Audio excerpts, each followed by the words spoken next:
Bismillahirrahmanirrahim. Assalamualaikum warahmatullahi wabarakatuh. Nama saya Ayu Rosdina dari program studi ilmu pendidikan agama Islam kelas 5 angkatan 2019. Insya Allah akan menerangkan tafsir beberapa surat. Yang pertama ada surah Al-Fatihah ayat 1-7, yang kedua ada surah Al-Alaq ayat 1-8, dan juga surah Al-Kafirun ya. Baik, yang pertama tafsir surah Al-Fatihah ayat 1-7. Baik, untuk ayatnya dulu ya. Bismillahirrahmanirrahim.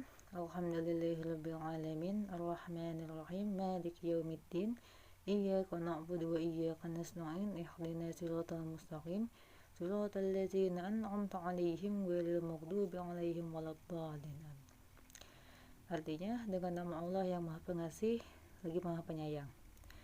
Segala puji bagi Allah, Tuhan seluruh alam, yang Maha Pengasih lagi Maha Penyayang, pemilik hari pembalasan. Hanya kepada Engkau-lah kami menyembah, dan hanya kepada Engkau-lah kami memohon pertolongan. Tunjukilah kami jalan yang lurus, yaitu jalan orang-orang yang telah Engkau beri nikmat kepadanya, bukan jalan mereka yang dimurkai, dan bukan pula jalan mereka yang sesat. Baik, tadi ayat dan artinya. Sekarang lebih ke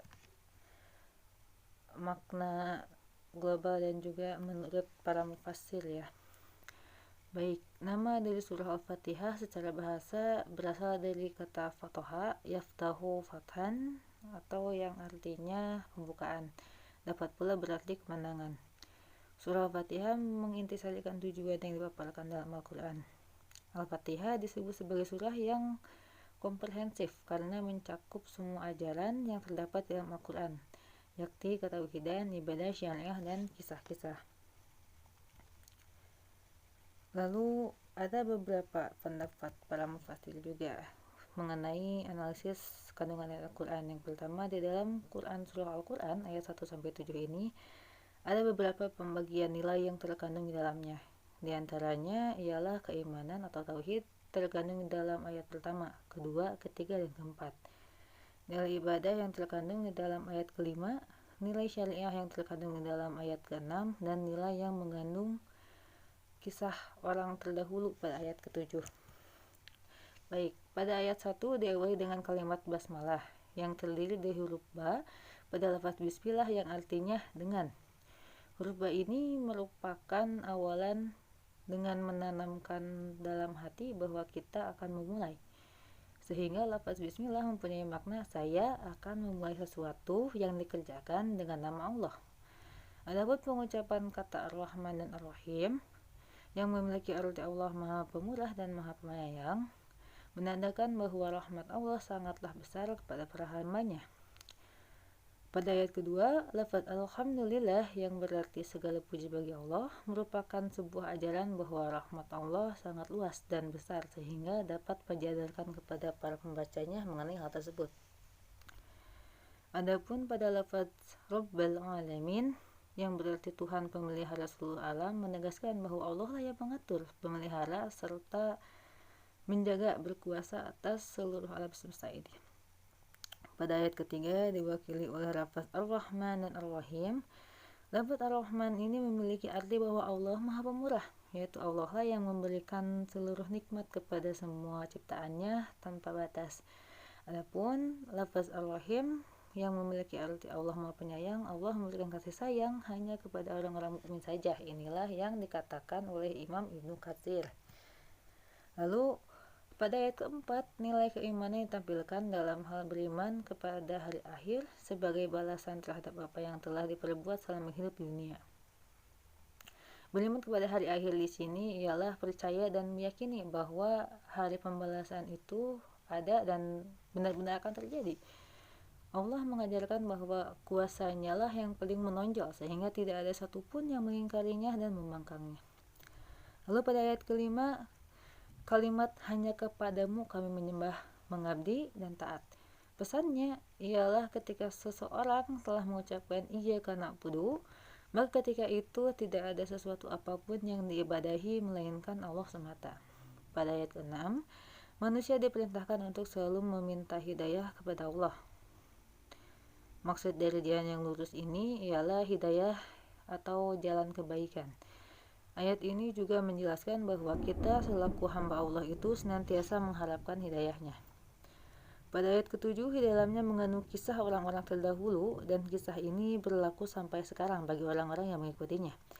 Maksud dari orang-orang yang mendapat nikmat Allah ialah orang-orang yang mengikuti jalannya para nabi, orang-orang yang jujur, para syuhada, dan orang-orang soleh dari umat Islam terdahulu. Dapat disimpulkan dari tafsir Al-Fatihah ayat 1-7 ini, yaitu surat Al-Fatihah ini bukan hanya sekedar bacaan saat beribadah saja, melainkan terkandung di dalamnya panduan hidup bagi setiap muslim.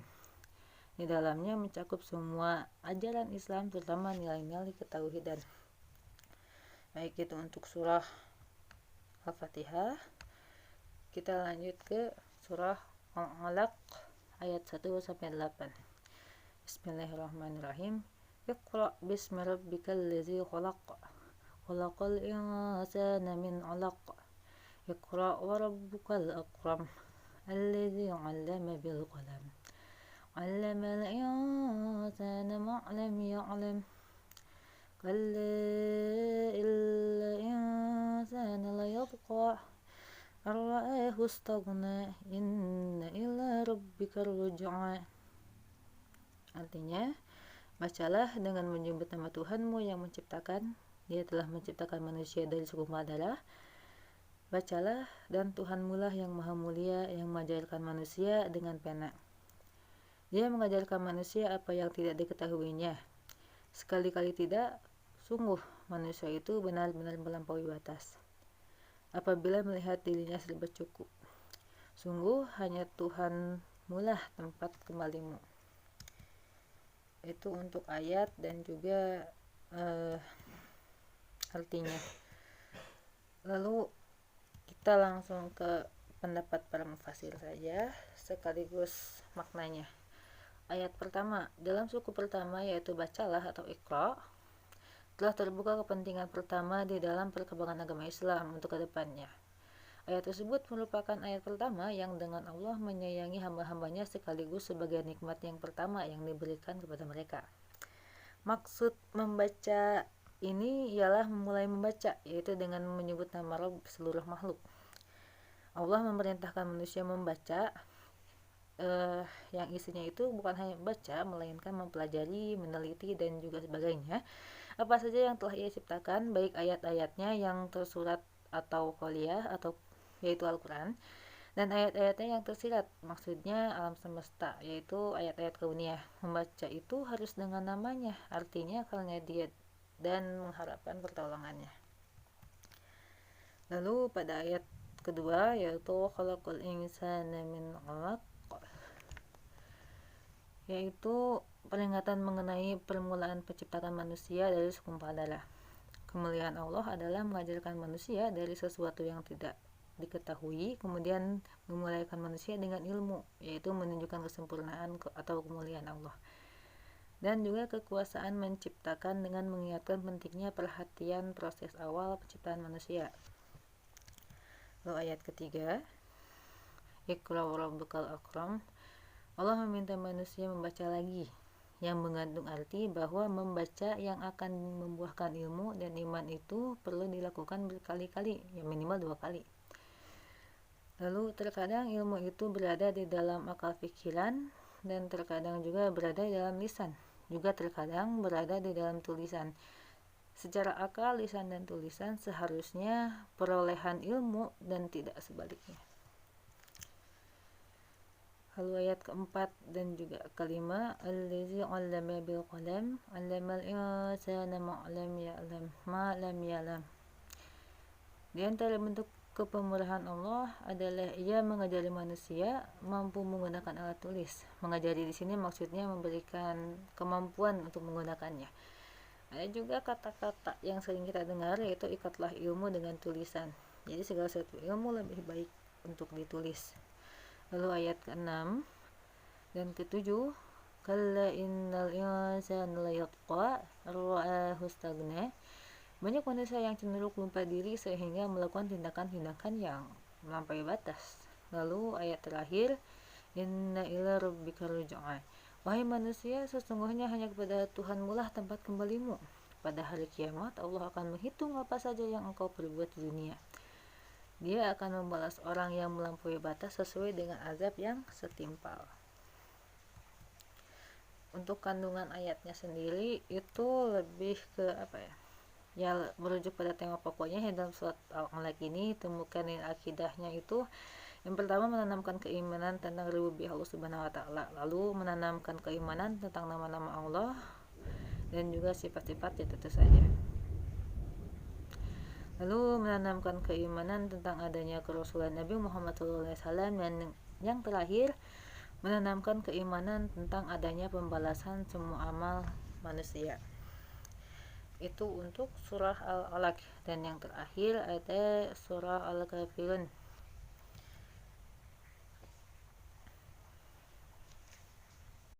Baik, bismillahirrahmanirrahim. Wa ya ayyuhal kafirun la a'budu ma ta'budun wa la antum 'abiduna ma a'bud wa la ana 'abiduna ma 'abadtum wa la antum 'abiduna ma a'bud lakum dinukum waliyadin. Artinya, katakanlah Muhammad, wahai orang-orang kafir, aku tidak akan menyembah apa yang kamu sembah, dan kamu bukan penyembah apa yang aku sembah. Dan aku tidak pernah menjadi penyembah apa yang kamu sembah, dan kamu tidak pernah pula menjadi penyembah apa yang aku sembah. Untukmu agamamu, untukku agamaku. Ayat terakhir yang legend. Lalu makna globalnya. Jadi surah Al-Kafirun ini surah ke-109, dan ini termasuk surah Makkiyah yang terdiri dari 6 ayat yang diturunkan sesudah surah Al-Ma'un. Ayat pertama surah ini menunjukkan adanya komunikasi langsung yang ditujukan kepada orang-orang kafir pada saat itu. Dan orang-orang kafir ini selamanya menurut ilmu Allah ya tetap kafir gitu. Disebutkan bahwa surat ini kedudukannya bagaikan membaca seperempat dari Al-Quran. Diriwayatkan dari Imam Tirmizi dari Anas bin Malik radhiyallahu anhu, beliau berkata, Rasulullah SAW bersabda, barang siapa yang membaca Qul ya ayyuhal kafirun, sepadan baginya dengan membaca seperempat Al-Quran, dan bagi siapa yang membaca Qul huwallahu ahad, maka sepadan baginya dengan membaca sepertiga Al-Quran. Hadis riwayat Tirmizi nomor 293. Lalu pendapat para mufassir. Yang pertama dari tafsir At-Tabari.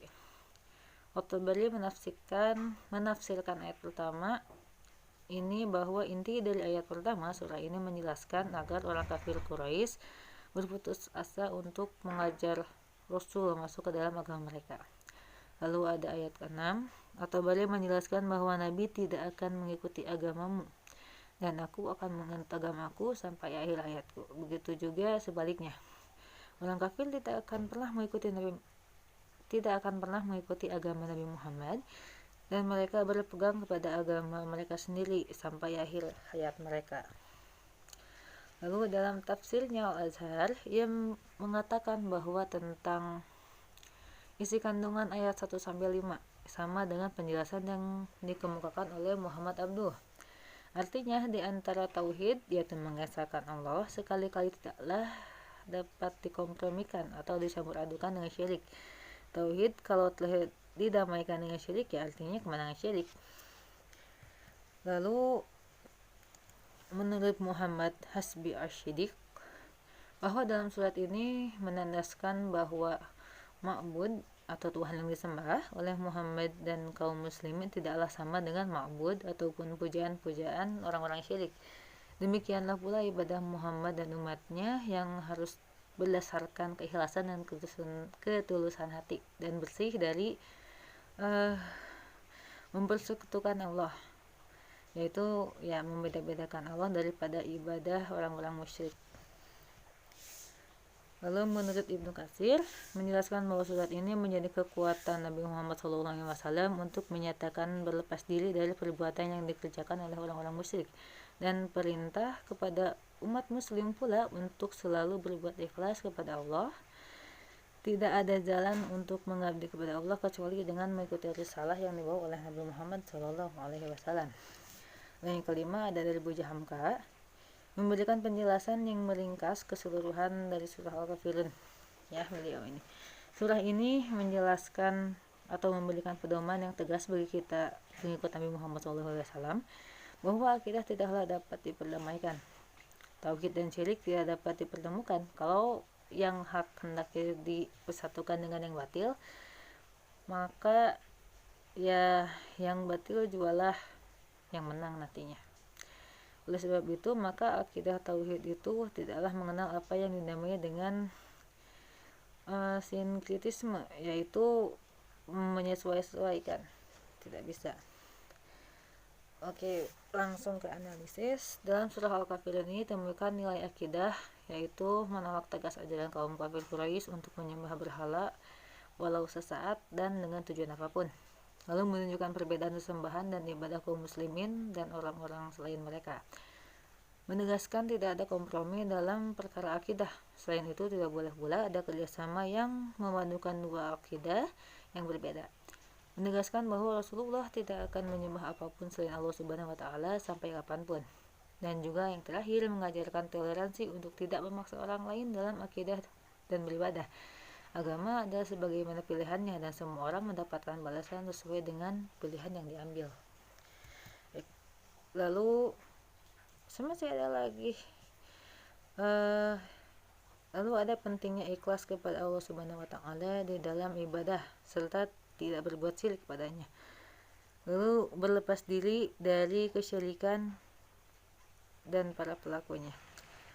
Lalu orang kafir menginginkan bahwasanya seorang muslim itu lunak. Padahal ya tidak bisa begitu dalam hal akidah. Lalu Allah menjaga Nabi Muhammad agar tidak jatuh kepada ibadah orang kafir. Sekian. Terima kasih. Wassalamualaikum warahmatullahi wabarakatuh.